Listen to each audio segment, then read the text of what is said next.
معاف کرنا، بہت درد ہو رہا ہوگا۔ تم تو جانتے ہو نا دوست، مجھ سے غصہ کنٹرول نہیں ہوتا۔ حمزہ: کیا دوست؟ تم نے مجھے دوست کہا؟ حمزہ نے حیران ہوتے ہوئے سوال کیا۔ ہاں دوست، کیا تم دوست نہیں بنو گے میرے؟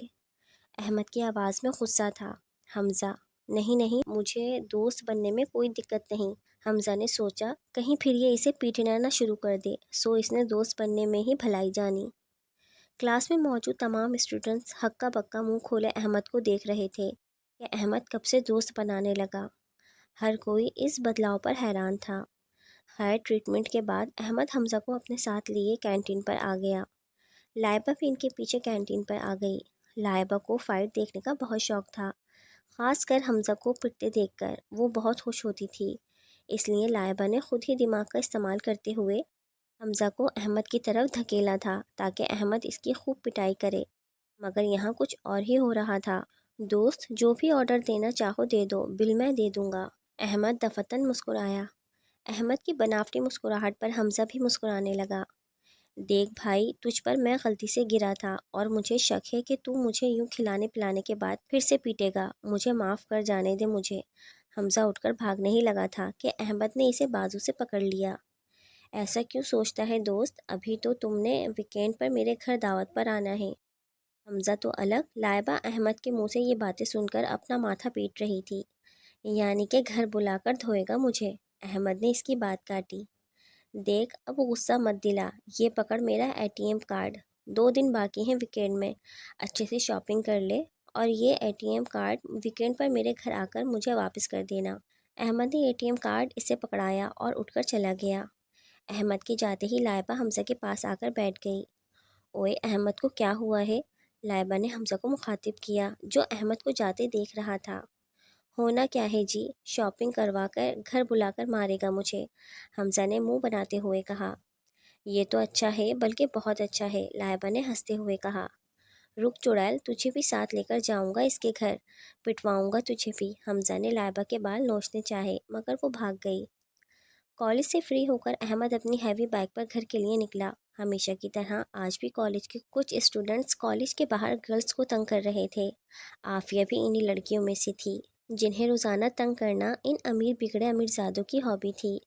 عافیہ مڈل کلاس فیملی سے تعلق رکھتی اور وہ اپنے والدین کی اکلوتی بیٹی تھی۔ کیونکہ عافیہ نے نہ کبھی گھر اس بارے میں بتایا تھا، نہ کالج میں شکایت کی تھی، سو اسے روزانہ ان لڑکوں کے ہاتھوں رسوا ہونا پڑتا تھا۔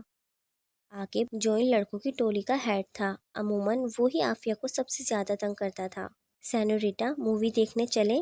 عافیہ پاس سے گزر رہی تھی کہ عاقب نے اس کے کان کے پاس منہ کر کے کہا، جس پر باقی لڑکے کہکہا لگانے لگے۔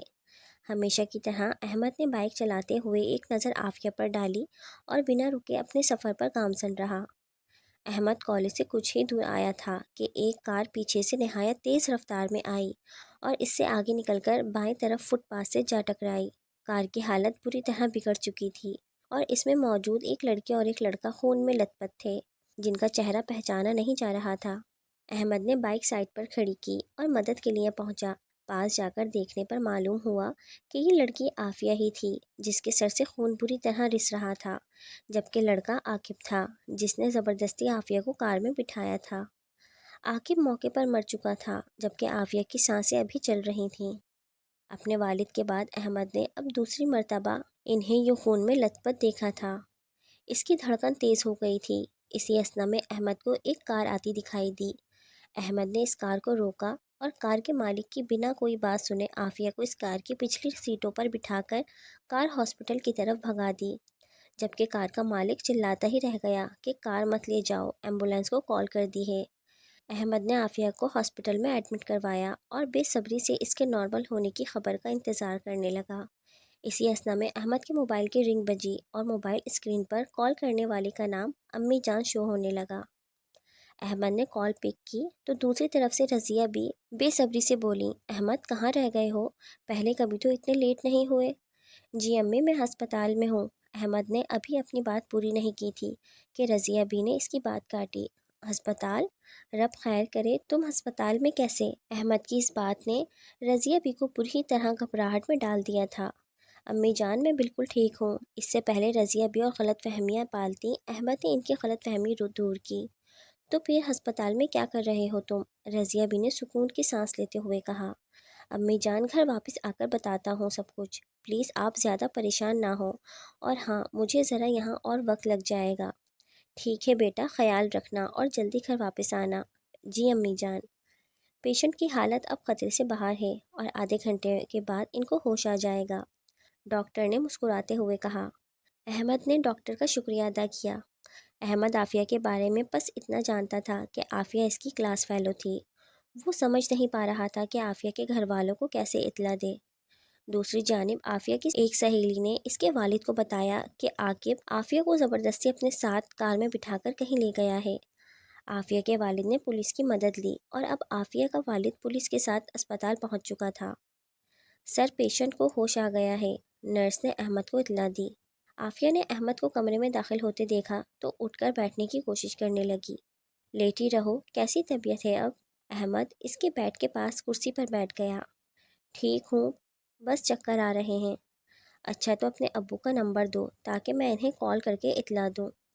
احمد نے اسے اپنا موبائل پکڑایا۔ عافیہ نے خاموشی سے نمبر لکھ کر موبائل اسے واپس تھما دیا۔ ٹھیک ہے تم آرام کرو، میں چلتا ہوں۔ احمد بنا مزید گفتگو کیے اٹھ کر دروازے کی طرف بڑھا۔ احمد شکریہ۔ عافیہ نے مشکل سے مسکرانے کی کوشش کی، جس کے جواب میں بنا کچھ کہے احمد نے بس مسکرانے پر اکتفا کیا اور کمرے سے باہر نکل گیا۔ احمد ابھی کمرے سے باہر نکلا ہی تھا کہ نرس نے اسے بل تھما دیا، جسے جمع کروانے وہ کاؤنٹر کی طرف چلا گیا۔ احمد ابھی راستے میں ہی تھا کہ عافیہ کے والد رمضان نے بنا کچھ سوچے سمجھے احمد کو پولیس کے حوالے کر دیا۔ احمد نے لاکھ سمجھانے کی کوشش کی کہ وہ عاقب نہیں، مگر عافیہ کے والد رمضان نے اسے تنزن یہ کہتے ہوئے پولیس کے حوالے کر دیا کہ عاقب نہ صحیح مگر اسی کے ساتھ ہی ہوگے تم۔ جب احمد نے محسوس کیا کہ ان کے آگے کچھ کہنے کا فائدہ نہیں تو احمد چپ چاپ پولیس کے ساتھ چل دیا۔ جب سلطان احمد کو احمد کی گرفتاری کی اطلاع ملی تو وہ دھنگ رہ گئے۔ سلطان احمد یہ بات اچھی طرح جانتا تھا کہ احمد اکثر ہی کسی نہ کسی سے لڑ پڑتا ہے، مگر کسی لڑکی سے چھیڑ چھاڑ کی یہ بات آج پہلی بار سلطان احمد کو سننے کو ملی۔ سلطان احمد اگرچہ بہت دولت مند اور سوسائٹی میں بہت پہنچ رکھنے والا شخص تھا، مگر جہاں بات انصاف کی آتی تھی وہ خود کو بھی نہیں چھوڑتا تھا۔ سلطان احمد نے احمد کی ضمانت کروانے کے بجائے پہلے عافیہ سے ملنے کا فیصلہ کیا، مگر اسپتال سے معلوم پڑا کہ عافیہ کو ڈسچارج کر دیا گیا ہے اور اس کے والد اسے اپنے ساتھ لے جا چکے ہیں۔ رمضان نے جس انسپیکٹر سے مدد لی تھی، اسی انسپیکٹر نے احمد کو پکڑنے سے پہلے ہی سلطان احمد کو اس بارے میں خبر دی تھی۔ سلطان احمد نے اس انسپیکٹر سے عافیہ کے گھر کا ایڈریس لیا اور عافیہ کے گھر پہنچ گئے۔ جی میں نے پہچانا نہیں آپ کو؟ رمضان نے دعا سلام کے بعد سوال کیا۔ میں سلطان احمد ہوں، احمد کا دادا۔ مجھے عافیہ سے کچھ سوال کرنے ہیں تاکہ میں جان سکوں کیا احمد واقعی میں قصوروار ہے یا نہیں۔ سلطان احمد نے اپنا تعارف کروانے کے ساتھ ساتھ اپنے یہاں آنے کا مقصد بھی بتا دیا۔ جیسے جیسے معلوم پڑا کہ یہ صاحب احمد کے حمایتی بن کر آئے ہیں تو عافیہ کے والد کا منہ غصے سے سرخ پڑنے لگا۔ دیکھیے میں صاف بات کر رہا ہوں، اتنا کافی ہے، میں کبھی اس بات کی اجازت نہیں دوں گا کہ کوئی یوں میرے گھر آ کر میری بیٹی سے کوئی سوال کرے۔ رمضان نے اپنی بات ختم کرتے ہوئے اپنے ہاتھ کے اشارے سے سلطان احمد کو واپس چلے جانے کا اشارہ کیا۔ میری بات؟ سلطان احمد کچھ کہنے ہی لگا تھا کہ رمضان نے ان کی بات کاٹی۔ میں کہہ رہا ہوں تو پلیز آپ چلے جائیں، اور عافیہ نے جو کچھ کہنا ہوگا وہ کورٹ میں کہے گی۔ سلطان احمد نے ارد گرد نگاہ دوڑائی تو اس کے ارد گرد لوگ جمع ہوتے دکھائی دیے۔ سلطان احمد نے مزید بحث نہ کی اور اپنی کار کی طرف بڑھ گیا۔ کورٹ میں عافیہ کے نہ آنے کی وجہ سے احمد کو باعزت بری کر دیا گیا۔ احمد کا عافیہ کی مدد کرنا احمد کے لیے بہت برا ثابت ہوا۔ احمد کے دادا سلطان احمد کی پہلے ایسے کسی نے انسلٹ نہیں کی تھی۔ سلطان احمد چاہ کر بھی اس بات کو بھلا نہیں پا رہا تھا۔ 2 دن احمد کالج سے غیر حاضر رہا۔ یہ بات عافیہ کو بہت پریشان کر رہی تھی۔ تیسرے دن احمد کلاس میں داخل ہوتا دکھائی دیا تو عافیہ اس سے بات کرنے کے لیے اس کی طرف لپ کی، مگر احمد کی آنکھوں میں اس نے اپنے لیے غصہ دیکھا تو وہ کچھ کہہ نہ پائی اور احمد چپ چاپ اس کے پاس سے گزر گیا۔ عافیہ کو بہت شرمندگی محسوس ہو رہی تھی کہ احمد نے اسے معافی مانگنے کا بھی موقع نہیں دیا۔ عافیہ احمد کے اس رویے سے بہت بے چین تھی اور خاص کر وہ اس بات پر بہت افسردہ تھی کہ احمد کو اس کی جان بچانے کے بدلے میں ایک رات قید کاٹنی پڑی۔ کیا ہوا عافیہ؟ احمد نے معافی مانگ لی؟ لائبہ اس کی سہیلیوں میں سے ایک تھی جو اس کے یوں اداس رہنے سے پریشان تھی۔ نہیں، بات کرنے کی کوشش کی میں نے، مگر شاید احمد میری بات سننا ہی نہیں چاہتا۔ تم فکر مت کرو، احمد نے حمزہ کو اپنے گھر دعوت پر بلایا ہے، ہم دونوں بھی ساتھ جائیں گے، تو وہاں اسے تمہاری بات ضرور سننی پڑے گی۔ لائبہ نے مسکراتے ہوئے اس کی پریشانی کا حل بتایا۔ مگر تم تو جانتی ہو میرے گھر والے احمد کے گھر جانے کی اجازت کیوں دیں گے؟ عافیہ نے منہ بناتے ہوئے کہا۔ ارے پاگل، اپنے چچا زاد بھائی احمد کے ساتھ میرے گھر تو آ سکتی ہو نا، پھر یہاں سے ہم احمد کے گھر چلے جائیں گے۔ ہاں یہ صحیح ہے، تھینکس لائبہ، عافیہ نے مسکراتے ہوئے اسے گلے لگا لیا۔ بیٹا غم نہ کرو، میں جانتا ہوں تم نے یقیناً کوئی غلطی نہیں کی۔ سلطان احمد نے کھانے کی میز پر احمد کو اداس بیٹھا دیکھا تو اس سے مخاطب ہوا۔ تمہارے دادا ٹھیک کہتے ہیں بیٹا، ہمیں تم پر پورا یقین ہے، تم ایسی کوئی حرکت کر ہی نہیں سکتے، ضرور اس لڑکی کی ہی کوئی چال تھی۔ رضیہ بی نے بھی گفتگو میں حصہ لیا۔ اسی اثنا میں گیٹ کیپر نے آ کر احمد کو مخاطب کیا۔ احمد صاحب، باہر آپ کے دوست آئے ہیں۔ ارے واہ، دوست؟ وہ بھی احمد کے؟ سلطان احمد نے قہقہہ لگاتے ہوئے احمد سے طنزاً کہا۔ دادا جان، آپ ہی نے تو کہا تھا کہ دوست بناؤ، احمد نے ان کی بات یاد دلائی۔ ٹھیک بھائی، ان کو اندر تو بلا لو۔ حمزہ اور لائبہ کے ساتھ آئی عافیہ پر نظر پڑی تو احمد کے چہرے پر بکھری مسکراہٹ اچانک غائب ہو گئی۔ سلطان احمد نے یہ بات نوٹ کی۔ ارے احمد، تعارف تو کرواؤ اپنے دوستوں کا۔ دعا سلام کے بعد جب سب میز کے گرد بیٹھ گئے تو سلطان احمد نے احمد کو مخاطب کیا۔ جی دادا جان، یہ حمزہ ہے اور اس کے ساتھ بیٹھی یہ شرارتی لڑکی لائبہ ہے، اور یہ تینوں میرے کلاس فیلو ہیں۔ احمد نے عافیہ کا نام بتانا مناسب نہ سمجھا۔ مگر بیٹا، یہ دوسری پیاری سی لڑکی کا نام کیا ہے؟ احمد کو جس بات کا ڈر تھا وہی ہوا۔ رضیہ بھی مسکراتے ہوئے عافیہ کے متعلق پوچھ ہی لیا۔ جی میں عافیہ ہوں۔ احمد کو خاموش بیٹھا دیکھ کر عافیہ نے خود ہی اپنا نام بتا دیا۔ عافیہ؟ وہ جس کا ایکسیڈنٹ ہوا تھا؟ تم وہی ہو؟ سلطان احمد نے تفصیل جاننی چاہی۔ جی میں۔ ہاں میں سر ہلاتے ہوئے عافیہ بتانے ہی لگی تھی کہ احمد نے اسے ٹوک دیا۔ اتنا تعارف کافی ہے، ویسے بھی دادا جان یہ دوست ہیں میرے، پلیز آپ اتنے سوالات مت کریں۔ ٹھیک ہے بیٹا، میں تو اس بات پر ہی خوش ہوں کہ تم نے آخر دوست بنا ہی لیے۔ سلطان احمد کے چہرے سے احمد کو معلوم ہو چکا تھا کہ وہ جان چکے ہیں یہ وہی عافیہ ہے، اور رضیہ بی کی خاموشی بھی یہ بتا رہی تھی کہ وہ بھی یہ بات جان چکی ہیں۔ کیوں نہ ہم سب مووی دیکھنے چلیں؟ لائبہ نے خاموشی توڑی۔ مجھے نہیں لگتا کہ یہ اچھا آئیڈیا ہے۔ لائبہ کی اس فرمائش پر احمد کا چہرہ غصے سے پیلا پڑتا دیکھا تو حمزہ نے لائبہ کی اس بات پر اسے ٹوکا۔ حمزہ صحیح کہہ رہا ہے لائبہ، اگر میں ساتھ نہ ہوتی تو شاید ایسا ممکن ہوتا۔ عافیہ کی دھیمی آواز سے صاف معلوم ہو رہا تھا کہ وہ احمد کے ساتھ ان کے والد کی طرف سے ہوئے برتاؤ پر بہت شرمندہ ہے۔ نہیں بچوں، تم غلط ہو، احمد میرے خیال سے تمہیں لائبہ کی بات مان لینی چاہیے۔ یہ پہلی بار ہمارے گھر آئے ہیں، ان کے لیے اتنا تو ہم کر ہی سکتے ہیں۔ سلطان احمد نے جیب میں سے کچھ روپیے نکال کر احمد کی طرف بڑھائے۔ جو بھی ہو، احمد سلطان احمد کو نہ نہیں کر سکتا تھا۔ احمد نے چپ چاپ دادا سے روپے پکڑے اور ان کے ساتھ جانے کے لیے اٹھ کھڑا ہوا۔ عافیہ نے مسکراہٹ دبانی چاہی، مگر سلطان احمد کو مسکراتے دیکھا تو وہ بھی مسکرانے لگی، جسے دیکھ کر حمزہ گھبرانے لگا کہ یہ کہیں عافیہ کی یہ مسکراہٹ احمد کے ہاتھوں اسے پٹوا نہ دے۔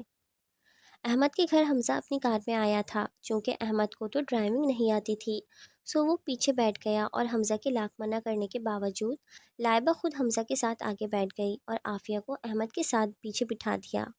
گاڑی آگے بڑھنے کے کچھ دیر بعد عافیہ نے ہمت کرتے ہوئے خاموشی توڑی۔ احمد، میں کچھ کہنا چاہتی ہوں۔ احمد کار سے باہر دیکھ رہا تھا کہ اچانک اس کی آواز اس کے کانوں میں پڑی تو تیزی سے اس کی طرف گھوما اور اس کے ہلتے ہونٹوں پر اپنی انگلی رکھتے ہوئے اسے خاموش کروا دیا۔ کار میں بیٹھے کسی فرد کو احمد سے اس طرح کی کوئی امید نہیں تھی۔ عافیہ کو احمد نے اپنی اس حرکت سے دنگ کر دیا اور کار میں ایک بار پھر خاموشی چھا گئی۔ حمزہ بھی بہت حیران تھا، مگر اس نے چپ چاپ کار چلانے میں ہی بھلائی سمجھی، جبکہ لائبہ اپنی مسکراہٹ دبانے کی ناکام کوشش کر رہی تھی۔ عافیہ کا چہرہ سرخ پڑ چکا تھا۔ میں جانتا ہوں تم میرا برا کر ہی نہیں سکتی، اور میں نہیں چاہتا کہ تم اس جرم کی معافی مانگو جو تم نے کیا ہی نہیں۔ احمد نے آخر اسے بتا ہی دیا کہ اس کے دل میں عافیہ کے لیے کسی قسم کی کوئی ناراضگی نہیں ہے۔ احمد کی اس بات نے عافیہ کو پرسکون کر دیا۔ عافیہ نے محسوس کیا کہ احمد کی نظر ابھی بھی اس کے چہرے پر ٹکی ہے، تو عافیہ نے شرماتے ہوئے اپنا چہرہ دوسری طرف کر لیا اور کار سے باہر دیکھنے لگی۔ احمد من ہی من میں مسکرایا اور پھر وہ بھی کار سے باہر دیکھنے لگا۔ آج چاند پورا تھا اور اس کی روشنی عروج پر تھی اور ہوا میں موجود نمی جیسے بارش کے آنے کی اطلاع دے رہی تھی۔ کار سڑک پر تیزی سے دوڑ رہی تھی کہ اچانک آسمان کی طرف سے ایک بہت بڑا روشنی کا ایک گولا کار کی اسکرین سے آ ٹکرایا اور اسکرین ٹکڑوں میں بکھر گئی۔ حمزہ نے کار کو سائڈ پہ لیا اور سبھی کار سے باہر نکل آئے۔ جیسے ہی وہ سب کار سے باہر نکلے، ان کی نظر آسمان میں اڑتے انسان نما پرندوں پر جمی ہوئی تھی، جو بڑے پروں کی مدد سے اڑتے ان کی طرف آ رہے تھے۔ ان پرندوں نما انسانوں کی تعداد 5 تھی۔ جب وہ ان کے پاس زمین پر اترے تو ان کے پر ان کی کمر میں سما گئے، اور سب سے زیادہ حیرت کی بات یہ تھی کہ ان میں سے 4 کی شکل بالکل ان جیسی تھی، اور 5واں فرد جس کے سر پر تاج تھا، بس وہ ایک لڑکی اپنی الگ شکل کی تھی جسے احمد گھور رہا تھا۔ احمد نہیں جانتا تھا کہ یہ تاج پہنے ان کے ہم شکل 4 افراد کے ساتھ کھڑی لڑکی کون ہے، مگر نہ جانے کیوں اس لڑکی کا چہرہ جانا پہچانا سا لگ رہا تھا، اور اس کے دل میں نہ جانے کیوں اس لڑکی کے لیے نفرت امڈ رہی تھی۔ میں نوشیزہ ہوں، شاید احمد تم مجھے نہیں جانتے ہو۔ نوشیزہ نے جیسے اسے کچھ یاد دلانا چاہا تھا۔ احمد مسلسل اسے گھور رہا تھا اور یاد کرنے کی کوشش کر رہا تھا کہ آخر وہ اسے کہاں ملا تھا۔ آج بھی تمہاری آنکھوں میں وہی نفرت ہے، اور میں وعدہ کرتی ہوں احمد، جب تک تمہاری آنکھوں میں خود کے لیے محبت نہ دیکھ لوں تمہارا پیچھا نہیں چھوڑوں گی۔ نوشیزہ کی آنکھیں سرخ پڑنے لگی تھیں، جیسے ان میں شعلے جگمگا رہے ہوں۔ نوشیزہ کے اشارے پر ان 4 کی ہم شکلوں نے زبردستی ان کے ہاتھ عجیب قسم کی رسی سے باندھ دیے جو جگمگا رہی تھی۔ چلو احمد، میں تمہیں اپنی دنیا دکھاتی ہوں۔ نوشیزہ نے یہ کہا ہی تھا کہ اس کی کمر سے 2 بار پھر وہی پر نمودار ہوئے جو اڑنے میں مدد دے رہے تھے۔ باقی ان کے 4 ہم شکلوں نے بھی اپنے پر پھڑپھڑائے، جیسے وہ نوشیزہ کے حکم کے انتظار میں تھے کہ نوشیزہ انہیں اشارہ کرے اور وہ چاروں ان کو اپنے ساتھ اڑا لے جائیں۔ اتنی بھی جلدی کیا ہے؟ یہ رستم تھا، جس کے ہاتھوں کھجور کھا کر احمد سب کچھ بھول چکا تھا۔ رستم کی بھاری آواز میں چھپی دھمکی نے نوشیزہ سمیت ان 5 کو خوفزدہ کر دیا۔ رستم ان 5 سے جسامت میں زیادہ بڑا تھا، اور اسے دیکھنے سے ہی معلوم ہو رہا تھا کہ نوشیزہ اور اس کے 4 ساتھی رستم کا بال بھی بھاگا نہیں کر سکتے تھے۔ لائبہ اسے دیکھ کر بری طرح خوفزدہ ہو گئی اور دیکھتے ہی دیکھتے بے ہوش ہو کر گر پڑی، جسے حمزہ نے سنبھالنے کی کوشش کی۔ نوشیزہ، مجھے اس بات کا احساس مت دلاؤ کہ تمہیں زندہ چھوڑ کر میں نے غلطی کی ہے۔ رستم نے ایک بار پھر نوشیزہ کو دھمکی دیتے ہوئے اسے بھاگنے کو کہا۔ نوشیزہ کا چہرہ غصے سے لال پیلا ہو رہا تھا۔ اسی اثنا میں نوشیزہ نے اپنے 4 ساتھیوں کو اشارہ کیا تو وہ چاروں اپنے پر پھڑپھڑاتے رستم پر ٹوٹ پڑے۔ ان 4 کے ہاتھ ایک خونخوار درندے کے پنجوں کی شکل اختیار کر گئے اور وہ ان پنجوں سے رستم کو نوچنے لگے، مگر اس سے پہلے کہ ان 4 میں سے کسی کا پنجہ رستم کو چھوتا، رستم نے بجلی کی تیزی سے ان 4 کو 2 ٹکڑوں میں چیر کر بھکیڑ دیا۔ رستم کے ہاتھوں سے نچڑتا خون اور سڑک پر گرتے ان 4 ہم شکلوں کے ٹکڑے دیکھ کر عافیہ اور حمزہ بھی بے ہوش ہو کر گر پڑے۔ اس سے پہلے یہ منظر احمد کو بھی بے ہوش ہونے پر مجبور کرتا، رستم نے اپنے پر ان پر ٹکڑوں کے اوپر سے گھمائے اور سڑک کو بالکل صاف کر دیا۔ اسی اثنا میں نوشیزہ بوکھلائی ہوئی رستم پر چھپٹی، مگر رستم نے عین موقع پر اس کی گردن دبوچ لی اور اسے ہوا میں پکڑ کر احمد کے فیصلے کا انتظار کرنے لگا کہ کب احمد ہاں میں سر ہلائے اور رستم اسے بھی 2 ٹکڑوں میں تقسیم کر دے۔ نہیں، میں اس سے نفرت ضرور کرتا ہوں، مگر میں اسے مارنا نہیں چاہتا۔ یہ بات احمد نے من سوچی ہی تھی کہ رستم نے نوشیزہ کو ہوا میں اچھال دیا اور نوشیزہ خود کو آزاد پا کر وہاں سے غائب ہو گئی۔ نوشیزہ کے جاتے ہی رستم نے پاؤں زمین پر رکھے اور اس کے پر اس کی کمر میں سما گئے، اور دیکھتے ہی دیکھتے رستم انسانی شکل کو اختیار کر گیا۔ ماسٹر اکبر۔ رستم نے ماسٹر اکبر کی شکل اختیار کی تھی، جسے دیکھ کر احمد کچھ پرسکون ہوا۔ یہ کھجوریں تمہارے لیے ہیں، مگر اکیلے مت کھانا، ان تینوں کو بھی ضرور کھلانا۔ ماسٹر اکبر کی شکل اختیار کرنے کا رستم کو یہ فائدہ ہوا کہ احمد اس پر بھروسہ کرنے لگا اور چپ چاپ اس سے کھجوریں بھی پکڑ لیں۔ جیسے ہی احمد نے اس سے کھجوریں پکڑیں، وہ اس سے تھوڑا پیچھے ہٹا اور واپس اپنے روپ میں آ کر آسمان کی طرف اڑتا کہیں غائب ہو گیا۔ احمد نے حمزہ، لائبہ اور عافیہ کو باری باری اٹھا کر کار میں بٹھا دیا